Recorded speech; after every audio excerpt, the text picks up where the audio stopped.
প্রধান উপদেষ্টার উপপ্রেস সচিব আবুল কালাম আজাদ মজুমদার বলেছেন, নির্বাচনের পর যত দ্রুত সম্ভব নির্বাচিত জনপ্রতিনিধিদের কাছে সরকারের দায়িত্ব হস্তান্তর করা হবে।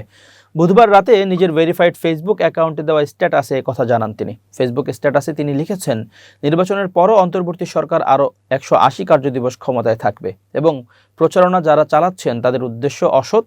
এরা কদিন আগেও নির্বাচন নিয়ে সংশয় সৃষ্টি করার চেষ্টা করেছে। এখন যখন দেখছে নির্বাচন যথাসময়ে হচ্ছে, তখন তারা নতুন ষড়যন্ত্র তত্ত্ব নিয়ে হাজির হয়েছে। উপপ্রেস সচিব বলেন, তারা লক্ষ্য করেছেন এ ধরনের অসৎ প্রচারণায় অনেক উচ্চশিক্ষিত মানুষও বিভ্রান্ত হচ্ছেন। তবে বাস্তবে এ ধরনের বিভ্রান্তিকর কোনো সুযোগ নেই।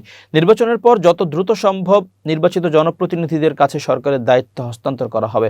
রাজনীতিতে স্পষ্ট অবস্থান ও দ্ব্যর্থহীন বার্তা তুলে ধরতে এবারে নির্বাচনী ইশতেহারকে ভিন্ন আঙ্গিকে উপস্থাপন করতে যাচ্ছে বাংলাদেশ জামাত ইসলামী।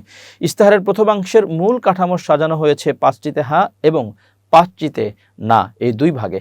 বুধবার 4 ফেব্রুয়ারি সন্ধ্যার পর রাজধানীর একটি অভিজাত হোটেলে আনুষ্ঠানিকভাবে এই ইশতেহার ঘোষণা করা হয়। ইশতেহারের শুরুতেই হ্যাঁ ও না এই অবস্থানকে গুরুত্ব দিয়ে ব্যাখ্যা করা হয়েছে।